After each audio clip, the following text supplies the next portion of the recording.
Itu kan baik tidaknya dari mengenal huruf tadi. Terus masalah panjang dan pendek. Nih, oh iya, kita dengerin dulu ini. Kayak ini nih, mudah-mudahan kedengaran. Ini orang membaca surat Al-Fatihah.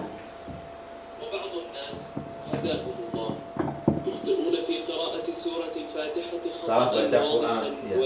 Baca Al-Fatihah salah fathah. Bismillahirrahmanirrahim. Ini bacaan yang paling mendingan. Rahmanirrahim. Maliki yaumiddin. Iyyaka na'budu wa iyyaka nasta'in.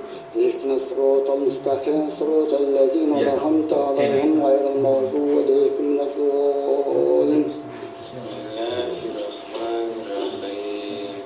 Alhamdulillahirabbil alamin. Ar-Rahmanir-Rahim. Bismillahirrahmanirrahim. Alhamdulillahirabbil alamin. Ar-Rahmanir-Rahim. Maliki yaumiddin. Ihdinas siratal mustaqim, siratal ladzina an'amta 'alaihim ghairil maghdubi 'alaihim waladdallin. Alhamdulillahirabbil alamin. Maliki yaumiddin. Iyyaka na'budu wa iyyaka nasta'in.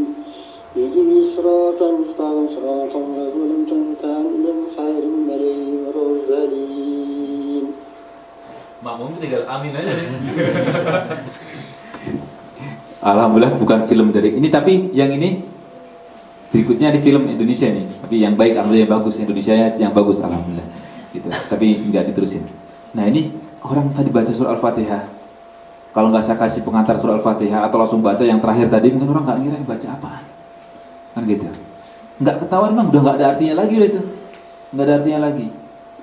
Ini surat Al-Fatihah yang merupakan rukun sholat. Kalau nggak benar tuh bacanya, berarti bisa batal tuh sholat. Itu. Maka minimal setidaknya kita nih baca Al-Fatihah dulu benar. Dan setelah kita praktekin di akhir ya, baca surah Al-Fatihah. Setidaknya kalaupun belum bisa tepat, antum bisa menilai orang lain benar apa salah. Itu yang paling sederhana, yang paling enak itu mengoreksi orang lain memang. Keluar dari majelis ini pas dengar orang, oh ini salah nih, oh ini kepanjangan nih. Meskipun kita belum bisa mengucapkan, tapi udah bisa menilai orang lain. Nih, biasanya gitu. Baik. Nah, kesalahan fatal tadi huruf salah berarti salah. Yang kedua, masalah panjang dan pendek. Kita kasus di kita ini seringkali guru ngaji kita tidak strength dalam masalah panjang dan pendek, atau memang dia nggak paham tentang masalah panjang dan pendek. Padahal kalau dari awal kita udah dibentuk masalah panjang dan pendek ini, mana yang harus panjang dan mana yang harus pendek, maka insya Allah aman. Saya ketemu kemarin seorang mu'alaf di Hamburg, suaminya orang Indonesia, dia orang Jerman, Mbak Katrina namanya. Saya waktu memberikan soft copy mutkin kepada Mas Fatih suaminya, saya pesan, Mas, tolong jaga baik-baik panjang dan pendeknya bener-bener distrengin, nggak boleh ada yang salah. Nah kemarin saya datang ke sini, saya diminta untuk ngecek bacaan dia, baca Quran dia. Meskipun masih sangat terbata-bata, hampir tidak ada salah masalah panjang dan pendek. Karena dari awal distrengin, pokoknya nggak ada tanda panjang, nggak boleh panjang. Nah kalau kita kan tergantung irama kita. Irama udah khas banget itu. Itu kendala. Itu ternyata kendala penting juga dalam sehari kita. Saya sering ceritakan, saya punya seorang teman. Tahun 2007 saya ketemu sama dia. Seminggu sekali ketemu. Bacaannya dia Masya Allah lancar. Sehari 1 juz. Tapi kondisi bacaannya Masya Allah. Masya Allah baik atau Masya Allah nggak baik? Masya Allah. Wah, menghiris hati. Saya pertama kali mendengar bacaan dia 1 halaman tuh, tilawah bergiliran 1 halaman.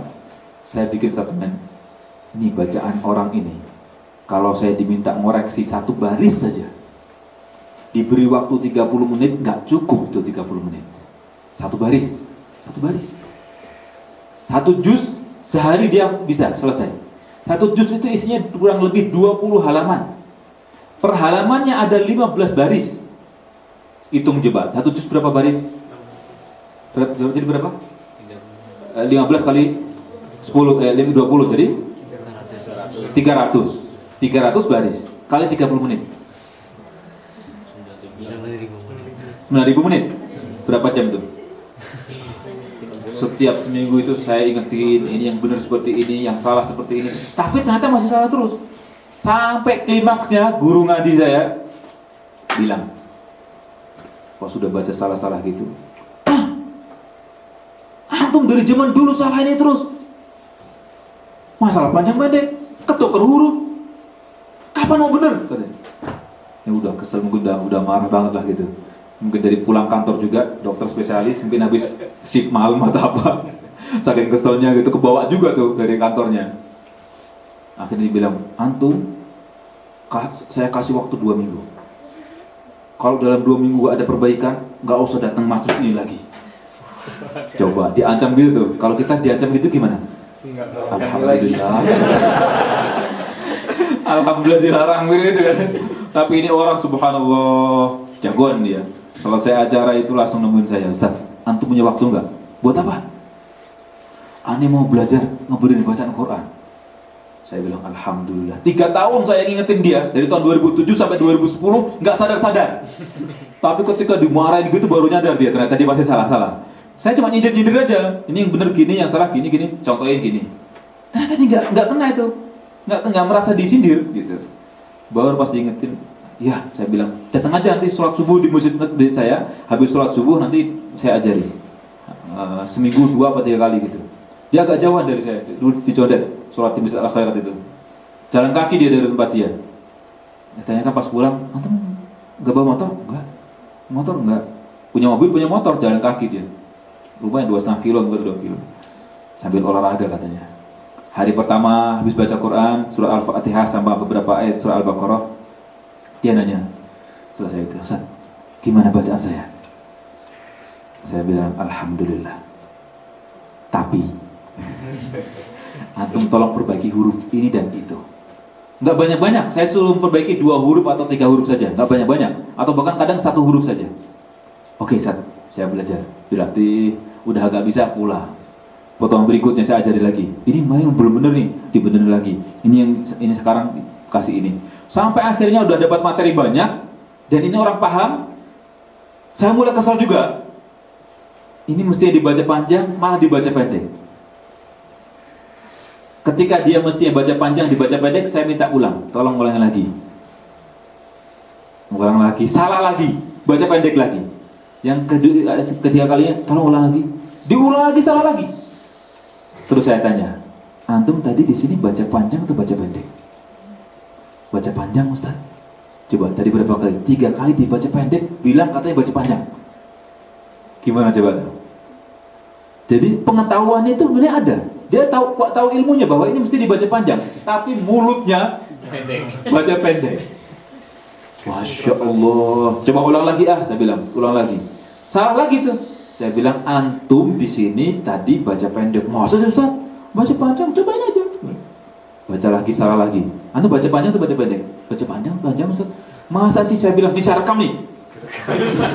Pas saya bilang saya rekam nih, takut rupanya dia. Ini otak sadarnya baru mulai berfungsi. Gitu. Tadi otak bawah sadar semuanya. Pas sampai situ tuh, "Iya ya, kok saya mau baca pendek sih?" "Emang dari tadi atau baca pendek?" Saya bilang kan gitu. Terus akhirnya saya juga berpikir juga, ini kenapa sih orang kayak gini gitu. Di otaknya nyuruh baca panjang, tapi ternyata mulutnya baca pendek. Nggak sinkron kan gitu. Pulang itu selesai itu nanya ke saya, "Ustaz, kenapa Ustaz ya? Ini otak saya udah nyuruh baca panjang, tapi kenapa mulut saya baca panjang?" Saya bilang, wallahu a'lam. Nggak tahu kenapa saya bilang. Tapi saya sambil pikirkan juga, kenapa ini orang? Rupanya teman saya ini punya riwayat kebiasaan baca Al-Quran bukan dalam waktu yang singkat lagi, belasan tahun. Sejak era tahun 90-an dia punya kebiasaan baca Al-Quran dalam kuantitas yang banyak. Sampai akhirnya terbiasa membaca 1 juz per hari, sebelum diperbaiki udah baca banyak duluan. Gitu. Jadi akhirnya kebiasaan dia baca banyak dan lancar. Hal yang lainnya lagi, karena dia udah terbiasa, akhirnya terpola dengan irama khasnya. Gitu. Kan kita kan punya irama khas kan masing-masing kan? Itu kalau mau ngebenerin, mau tidak mau harus diubah dulu. Pakai irama yang paling sederhana dah, mau ikutin siapa yang. Jangan yang susah-susah. Kalau saya paling ngajarin itu ikutin aja irama gini. A'udzu billahi minasyaitonir rajim. Bismillahirrahmanirrahim. Yang standar, nggak terlalu. Ya, nanti kalau udah bisa bagus, silahkanlah yang suaranya bagus dipoles lagi. Ini akhirnya panjang dan pendeknya nggak tahu, karena udah menjadi kebiasaan. Ini pada prinsip ya. Nih harokat, panjang pendek, terus kemudian huruf mati, mana yang huruf mati, mana yang harus berharokat, mana yang harus double, mana yang harus ganda, mana yang harus tunggal. Itu fatal ya. Misalnya beda antara fa'ala dengan fa'ala. Beda. Gitu. Nah, nanti kita akan singgung insya Allah ya. Udah berjam 4. Ini tadi yang pagi udah dites ya, udah tahu ini. Bukan dites, tadi dikasih tahu di bocorannya. Ini bacanya apa kira-kira yang belum hadir tadi pagi? Biasanya bacanya apa? Yang warna merah ini. Apa? Ada yang baca itu nih? Ada yang baca tu nih? Yang baca tu nih pernah belajar itu. Yang baca tu nih pernah belajar. Karena orang yang tidak belajar nggak bisa baca tu nih. Iya. Iya, yang tadi bacanya itu nih. Ini bacanya itu nih. Itu nih bi kitab. Kalau disambung baru disambung fis samawati tuni bi kitab. Fis samawati tuni. Tapi kalau mulai dari sini akan dibaca itu nih. Ini surat Al-Ahqaf ayat keempat, halaman 502 dalam mushaf kita. Bacanya itu nih. Yang pernah belajar mesti protes tuh. Masa sih ini Ustaz bener apa kagak nih? Ngajarinya bener apa kagak nih?